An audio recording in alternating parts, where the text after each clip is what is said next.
সর্বজনীন পেনশনের প্রত্যয় স্কিম নিয়ে পাবলিক বিশ্ববিদ্যালয়ের শিক্ষকদের আন্দোলনের পরিপ্রেক্ষিতে একটি ব্যাখ্যা দিয়েছে অর্থ মন্ত্রণালয়।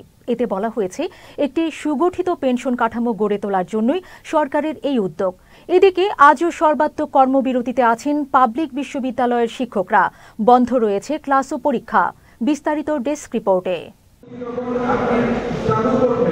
সর্বজনীন পেনশন স্কিম প্রত্যয় বাতিলের দাবিতে ১ জুলাই থেকে ধর্মঘট করছেন দেশের ৩৫টি পাবলিক বিশ্ববিদ্যালয়ের শিক্ষক, কর্মকর্তা, কর্মচারীরা। তাদের দাবি, এই পেনশন স্কিমে তাদের সুযোগ সুবিধা কমে যাবে। আন্দোলনের ফলে বিশ্ববিদ্যালয়গুলোতে বন্ধ রয়েছে ক্লাস পরীক্ষা সহ প্রশাসনিক কার্যক্রম।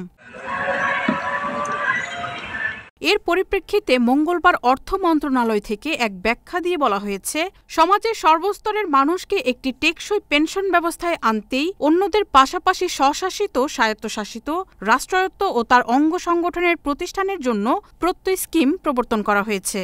স্কিমের কিছু বিষয় স্পষ্ট করে বলা হয়। বর্তমানে ৪০৩টি স্বশাসিত, স্বায়ত্তশাসিত ও রাষ্ট্রায়ত্ত প্রতিষ্ঠান রয়েছে। এই প্রতিষ্ঠানগুলোর মধ্যে ৯০টির মতো প্রতিষ্ঠানে পেনশন ব্যবস্থা চালু আছে। অবশিষ্ট প্রতিষ্ঠান কন্ট্রিবিউটরি প্রভিডেন্ট ফান্ড বা সিপিএফ এর আওতাধীন।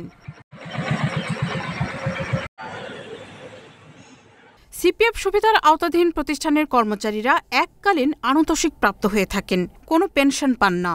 তাছাড়া সরকারি, স্বশাসিত, স্বায়ত্তশাসিত ও রাষ্ট্রায়ত্ত প্রতিষ্ঠান ছাড়া দেশের বিপুল সংখ্যক জনসাধারণ একটি সুগঠিত পেনশনের আওতা বহির্ভূত থাকায় সরকার সকল শ্রেণী পেশার মানুষের জন্য সর্বজনীন পেনশন স্কিমের মাধ্যমে একটি সুগঠিত পেনশন কাঠামো গড়ে তোলার জন্য সর্বজনীন পেনশন স্কিমের প্রবর্তন করেছে। সর্বজনীন পেনশন ব্যবস্থা আইন ২০২৩-এর ১৪(২) ধারা অনুযায়ী দেশের সকল মানুষের জন্য পেনশন স্কিম প্রবর্তনের সুযোগ তৈরি করা হয়েছে।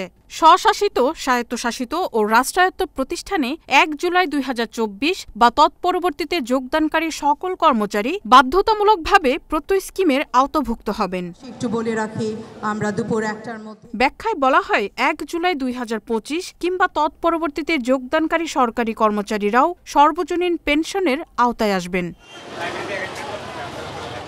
Marufa Kamal, channel S, news desk.